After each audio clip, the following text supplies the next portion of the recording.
Lilian Sotelo, psicoterapeuta. Puedes seguirme en mi página de Facebook, YouTube, Spotify y Twitter bajo el mismo nombre. En esta ocasión, en Encontrando el Sentido, vamos a hablar con una mujer que es todo un personaje para nosotras aquí en el estado de Morelos. Se trata de Adriana Mujica Murias. Ella es comunicadora, feminista y especialista en cuestiones de género. Acompáñanos.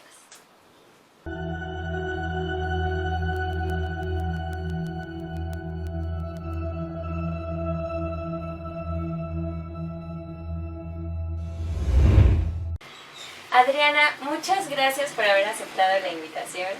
Encantadísimo. Realmente Gracias estoy muy por invitarme, contenta. más bien. Qué bueno, ya somos dos. Está perfecto. Y bueno, al leer tu currículum, la verdad, creo que tienes una gran historia que contar y quisiéramos que nos hablaras de, o sea, cómo te vas formando, cómo van naciendo todas estas ideas, estos proyectos, esta filosofía de vida que tienes con respecto a dar a conocer las necesidades de las mujeres, estar siempre como observando qué es lo que se necesita, qué es lo que falta por hacer. Entonces, quisiera que nos platicaras de todos estos detalles, pero hablándonos principalmente, por ejemplo, ¿cómo fue tu niñez? Bueno, mi niñez, yo soy la quinta hija de parte de mi papá. Entonces, pues hermanos mayores, muchas cosas. Un papá intelectual, maestro de la UNAM, trabajador de gobierno, pero sobre todo el rollo de maestro de la UNAM, entonces con mucha perspectiva de México, del mundo, ¿no? Que nos iba metiendo. Y entonces, bueno, nos hablaba de todo, del socialismo, de los derechos, del país, de la pobreza, de las diferencias, de las desigualdades. O sea, a todos nos fue metiendo ahí en un esquema diferente. Entonces, claro, pues muy feliz, muchos hermanos con los cuales jugar, dos hermanas y 4 hermanos en total. Entonces, pues, con mucho que hacer. Ciudad de México, yo digo que auténtica y literalmente aprendí a caminar en la UNAM, porque pues, allí íbamos los sábados y domingos, ¿no? A caminar. Y entonces, pues, fue también todo esto, toda esta filosofía, toda esta historia que te da la Universidad, ¿no? Nacional, que es un mundo para mí sensacional. Y pues una casa donde se leía mucho, donde se discutían los temas, donde si veíamos, hasta los 9 años tuvimos por primera vez televisión y entonces discutíamos lo que salía en los noticieros, mi papá nos hacía verlos y entonces hablábamos de qué estaba pasando. Entonces, como mucho diálogo, mucha discusión, vivir muchas cosas, pero además pues en una familia en la que había muchos intercambios y muchas opiniones. Claro, y aparte como esta formación de criterio desde niños, ¿no? Por supuesto. Siempre era analizar, o sea, al principio era, si vas a aprender la tele, dime qué programa vas a ver. No era aprender a ver qué encuentras, ¿no? Sino, ¿qué vas a ver? Entonces, si tú decías que ibas a ver, pues prendías la tele. Y en los anuncios se le bajaba el volumen y se platicaba. ¿Y qué crees que va a pasar? ¿Y tú qué crees que va a pasar? Y yo creo que va por acá y yo, ¿no? Entonces era una dinámica siempre familiar, pero así, de hablar, de analizar, de pensar, de imaginar, muchas cosas. Claro, es como una formación diferente como la que dices, ¿no? O sea, bueno, actualmente pues le damos muchas veces al niño la tablet y a ver qué encuentras. Y no hay como que una formación de criterio, de análisis, de cuál es tu postura, ¿no? Como ser pensante que eres. Así es. Entonces eso... Sí, ahí era eso. O sea, a ver, por decirte, una serie que nos encantaba era la de El túnel del tiempo, ¿no? Que eran los viajeros al pasado y entonces siempre eran episodios históricos y entonces pues hablar de historia y analizar pero es que eso no fue así, ¿no? Según los libros. No, es que aquí ya la cambiaron. Claro, es la versión gringa hollywoodense, ¿no? Entonces, pero siempre era como mucho eso, ¿no? A los 10 años me tocan los Juegos Olímpicos en México y más allá de la parte deportiva, mi papá se encargó, dijo, que mi mamá nos llevara a ver todo lo que fue los Juegos Olímpicos culturales. Entonces, cine checoslovaco, cine ruso, cine búlgaro, cine cubano, qué sé yo, ¿no? Conciertos, por supuesto que muchos, obras de teatro. O sea, ese era mi mundo de infancia. Muy rico. Muy rico, muy rico, sí. Y evidentemente te forma una manera de ver la vida distinta. Se fue la No luz. tenemos luz. ¡Ah, ya tenemos luz! Y yo decía, y no empezaba a llover, y no empezaba el aeronazo, porque aquí en Altavista siempre. Eso sucede gracias a la empresa de clase mundial. Pero bueno, Sigamos. Sigamos. Sí, fue una infancia muy rica, te digo, muy de mucho mundo cultural.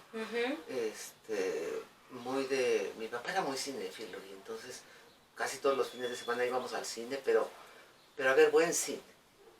O sea, no cualquier película, ¿no?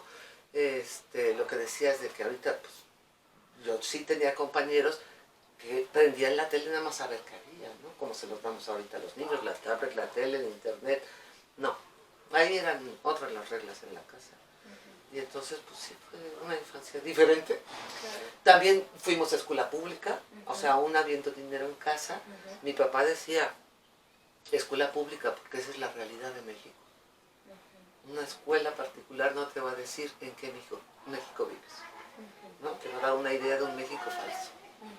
Entonces, pues, la escuela pública siempre. Okay. Ahora, con toda esta formación, todos estos aspectos que recibes en casa, ¿qué soñabas lograr de niña o de adolescente? Híjoles. Primero viajé mucho. He viajado mucho, pues. Quería ser escritora. Sí, quería ser escritora. Como que medio la he conseguido, así poquito, en algunos textitos, en algunos libritos. pero soñaba con ser escritora. Eso era un sueño que tenía. ¿Has escrito más de 200 artículos? No, he escrito ahí atrás del compañero camarógrafo. Todas esas carpetas que ves ahí acostadas, son todos artículos. Mientras salían impresos.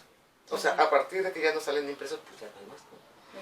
Pero sí, he escrito muchísimo, he tenido la fortuna de escribir, además está en un par de antologías, en otro librito sobre el sismo que hicimos, con Edel Krause, un par de libritos de la Universidad de Durango, que ya me publicaron, uno sobre la alerta de violencia de género en Durango, y otro sobre cómo me hice feminista, eso que preguntabas ahorita, ¿no? Y entonces son puros textitos cortos en los que narro alguna experiencia de mi vida, ¿no? O sea, por ejemplo, un día en la secundaria, pues, época de microfaldas, ¿no? Sí. Buena pierna además tenía. Caminando en la calle, el tipo que pues se me empareja y me pregunta una dirección, yo despistadamente volteo, no es la siguiente calle, y el tipo no se arranca, sino que vaya y me vuelve a decir algo más, y entonces yo volteo y el tipo se está masturbando, ¿no? Entonces, ¿no? Un golpe que te da a los 12, 13 años, claro, ¿no? Y además yo iba hacia esa calle, entonces el nervio y el todo, y entonces una mujer que sale de esa calle caminando, me ve y algo intuye, y algo ve, y entonces me saluda, como si nos conociéramos, ¿no? Y entonces, ay, hola, no sé qué, y entonces el tipo se arranca, ¿no? Son puros textos así, y en los que digo, bueno, el feminismo me enseñó que esto se llama acoso, que las mujeres no tenemos por qué vivirlo, que a las chicas adolescentes no sucede cotidianamente. Y son un montón de textitos así. Entonces, bueno, pues sí he escrito mucho. Y así me fui haciendo feminista. Yo digo, pues con la vida te hace feminista. Con la experiencia. O sea, la experiencia, ya sea en carne propia o cercana, ¿no? Con cualquier persona cercana. Por ejemplo, hay una historia del feminismo, ¿no? O sea, de sus inicios, etcétera. ¿Cómo lo percibes ahora? Bueno, se habla ya por las académicas de la quinta ola, ¿no? O sea, las sufragistas y luego las que, Yo digo que es como, pues, como todo movimiento social, como toda situación de lucha por los derechos, pues es así, ¿no? Pero hay un continuo, o sea, a fin de cuentas. Yo siento que ahorita estamos en una situación en la que por primera vez muchas chicas jóvenes no le tienen miedo a la palabra, se asumen feministas, incluso a veces sin saber más de fondo del feminismo, ¿no? O sea, pero bueno, ya están allí. Y hay mucha rabia, por supuesto, en muchas de ellas totalmente válida y totalmente entendible, pero también hay todo un trabajo de fondo que se está haciendo de incidencia legislativa, de incidencia en políticas públicas, de capacitaciones, talleres, conferencias, simposios, ¿no? O sea, hay muchos feminismos desde la visión y desde la acción. Claro. O sea, así lo percibo yo ahorita como un abanico muy amplio, muy rico y muy enriquecedor para cambiar las cosas. De hecho, sí. Sin embargo, no sé si lo percibes así. Entre más se hablan de de lo que va haciendo el feminismo, de el respeto hacia la mujer, de los derechos para las mujeres, etcétera, de la cantidad de violencia en cuestión de parámetros que existe, las denuncias, dónde puedes acudir, se dispara más.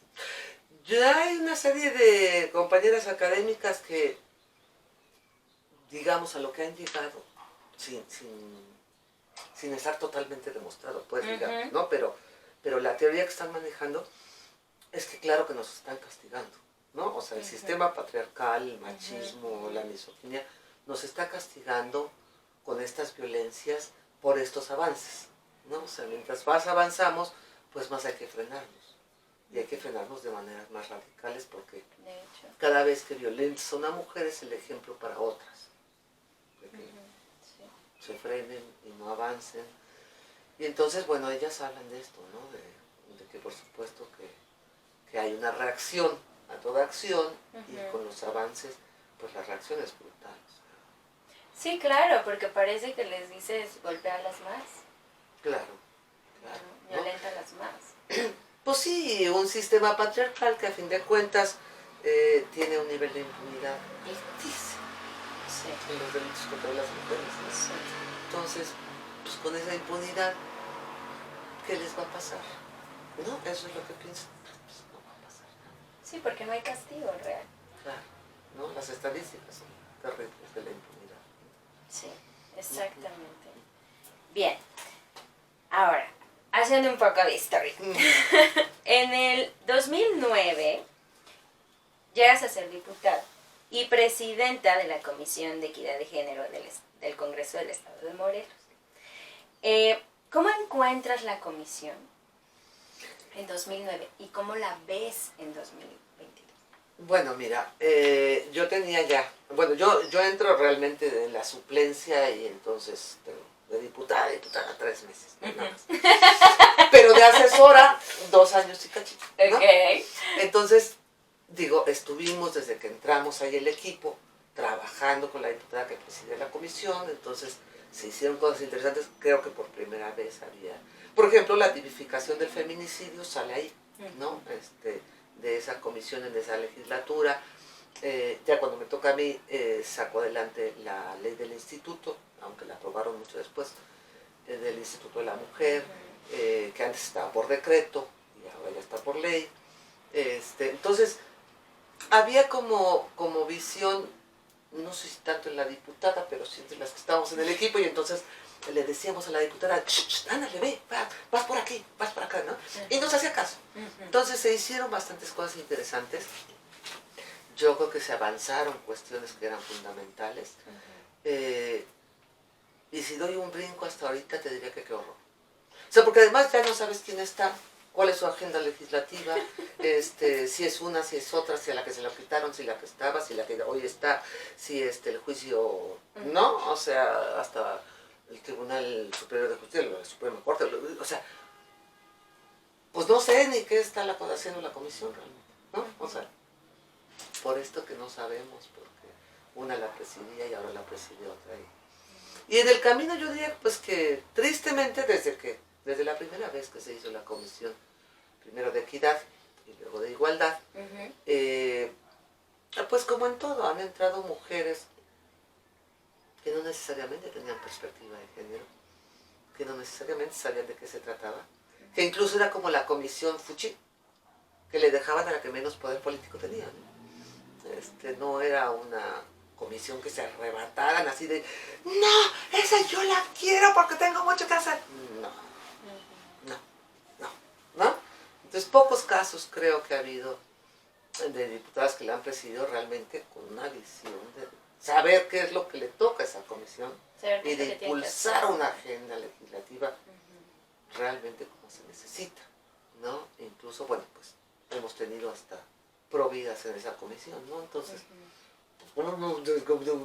no, o sea, ¿cuál igualdad o cuál equidad si vas contra los derechos, ¿no? Claro. O sea, de las mujeres. Entonces, ha habido de todo, pero yo ahorita sí te diría, pues no sé, o sea, no conozco su agenda legislativa. Tristemente veo de repente que las diputadas pues andan entregando tinacos, ¿no? O sea, cuando hay mucho que hacer en esa comisión. Claro, porque al final del día, pues eres mujer.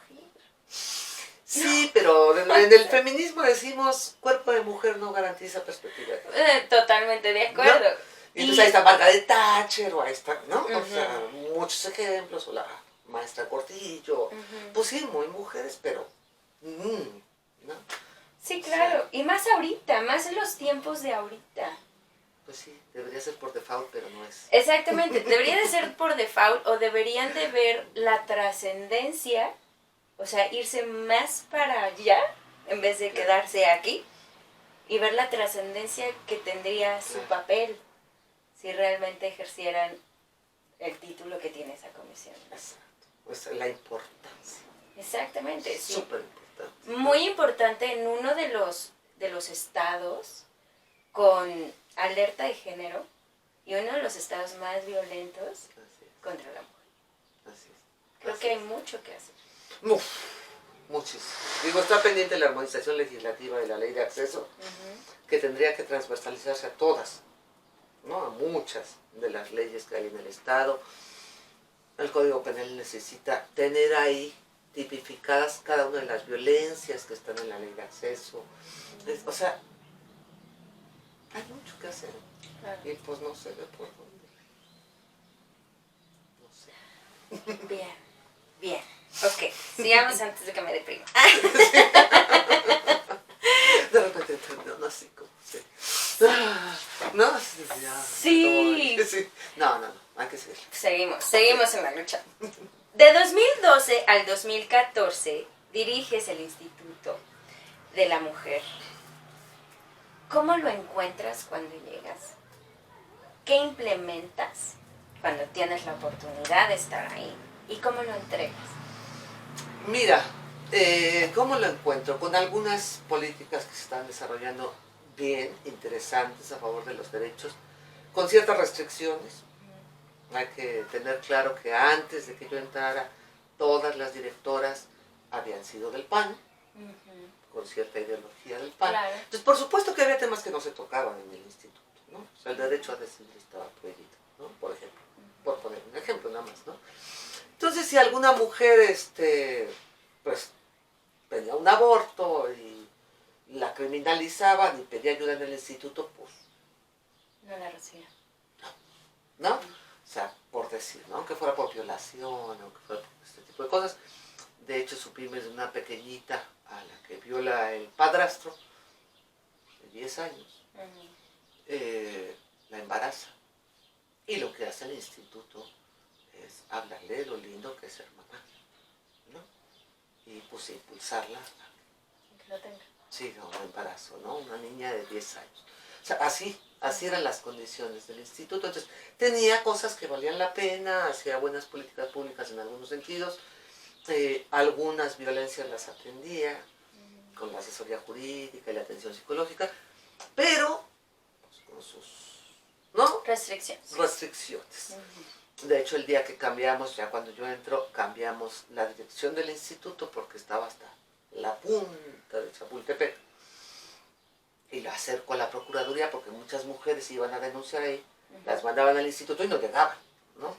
Entonces, nos vamos ahí a la esquina casi y nos encontramos, cuando estábamos haciendo la mudanza, ya al final a revisar, 2 cajas completas de Biblias. Y muchas de las veces, porque ya lo sabíamos, cuando una mujer iba a decir, es que estoy harta del marido que me pega, le daban la Biblia y le decían la importancia de la familia, y que era el papá de sus hijitos. ¿No? O sea, pues sí, así era. ¿No? Entonces, claro, pues entra una feminista, impulsada por chorrocientos feministas. De hecho, una de las trabajadoras que estaba ahí, inmediatamente ese día me pidió una licencia para hacer su maestría. Yo le dije, pues sin goce de sueldo tiene 6 meses, ¿no? Y después supimos que en realidad dijo que ella no iba a pisar el mismo piso que pisaba un abortista, ¿no?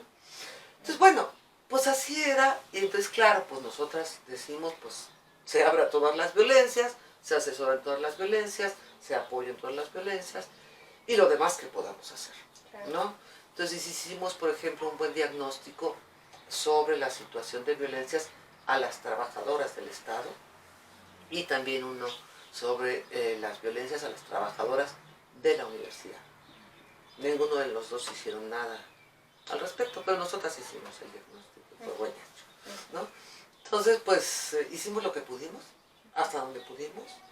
Pues, mi salida es justo porque no le gustó cómo hacíamos las cosas a cierto personaje. Para empezar me pidió que votara contra las solicitudes de alerta de violencia de género en otros estados y yo me opuse. Y entonces pues me dijeron, pues, hasta aquí llegaste, ¿no? Y les dije, pues sí, pues si voy a poder trabajar en serio, pues ahí se los dejo, ¿no? Después, ¿qué ha pasado? Pues mira, yo te diría cosas interesantes de repente, igual políticas públicas. No se ha acabado de transversalizar en toda la administración pública estatal la perspectiva de género, que es la función fundamental. Y luego pues aparece esta idea de hacerlo autónomo, organismo autónomo. Yo soy de las que creo que no es por ahí, porque justo para transversalizar en la administración pública estatal no debe ser un organismo autónomo, sino algo inmerso dentro del Ejecutivo. Sí. Pero bueno, pues lo hicieron a contrapelo a los 3 minutos antes de que se fuera la legislatura, etcétera, ¿no? Entonces, se dedicaron más que nada a la violencia política, dejaron otras violencias de lado, sobre pretexto del centro de justicia de repente, pues allá que atiendan otras, ¿no? Pero en el centro de justicia nada más atienden básicamente la violencia dentro del ámbito familiar. Entonces, pues todas las demás quedan volando. Una lana, ¿no? Y pues mucho evento de foto, eso sí. No, hay unos álbumes bien bonitos de eventos de foto, de todas las directoras que han pasado por ahí. Bien, pero bueno, tenemos la esperanza de que llegue una que sí tenga el conocimiento de lo que es administración pública y transversalizar la perspectiva de género. Cada uno de estos aspectos que nos has hablado acerca de tu formación en casa, de este sueño de ser escritora, de estos cargos que has ocupado, de cómo te vuelves feminista, de esta lucha por darle voz a las mujeres. ¿Cómo descubres que esto era lo que tú querías hacer? Bueno, mira, pues es justamente esa mezcla de muchas cosas, ¿no? O sea, yo en la secundaria me peleé un día con la dirección de la escuela, porque frío de enero, ¿no? Y las niñas tenían que ir con falda y los niños podían ir con pantalones calientitos y entonces nos decían, bueno, si tienen frío las piernas, pues pónganse un pantalón abajo de la falda. Y yo decía, qué ridículo, ¿no? O sea, no, pues sí, ¿no? O sea, pues sí, ¿no? sí, claro. O unas mallas, pero no sé qué, pero, o sea, ¿no? O sea, es esto que la vida te va diciendo, algo hay que hacer al respecto, algo hay que hacer, ¿no? Y entonces pues le vas encontrando y se van juntando los engranajes, ¿no? O sea, una vez descubrí, bueno, nos hicieron a mis hermanos y a mí uno de estos exámenes de orientación vocacional, cuando yo tenía como 11 años. Y no lo vi hasta que ya estaba después de la carrera. Ya había escogido yo la carrera de comunicación educativa, así se llamaba. O sea, todas las reglas de la comunicación, cine, radio, televisión, enfocadas a educar. Eso me gustó porque me gustaba mucho la pedagogía también, ¿no? Y entonces pues es esto, comunicación, pero para educar, para transmitir este tipo de cosas. Y entonces mi mamá me dijo, mira lo que encontré, ¿no? Y me dio aquel papelito. Y decía, escritora, periodista, relaciones públicas. ¡Wow! Y dije, oh. O sea, y ya todo estaba. lo haces. ¿No? O sea, ya estaba desde chiquita ahí como... Aunque en la familia tenía yo un tío abogado que me decía que yo debería ser abogado, porque todo lo discutía. Pero es lo mismo, ¿no? O sea, sí, no me conformo y todo lo discuto. Desde chiquita. Entonces, pues fue como, mira, ahora esto que aprendí lo puedo usar para esto que me gusta, para esto que quiero cambiar, para esto que quiero luchar, ¿no? Entonces, eso es el... Claro. ¿Cuál definirías que es el sentido de tu vida? Transmitir. O sea, transmitir lo que veo, lo que creo, lo que sé, que es poco, o sea, ¿no? Pero sobre todo esto que veo, pues para ver si a alguien le cae el 20 y se suma a cambiarlo. Entonces yo creo que por ahí va. Transmitir como se pueda, donde se pueda, ¿no? Pero cambiar este mundo. ¿Qué les dirías a las nuevas generaciones?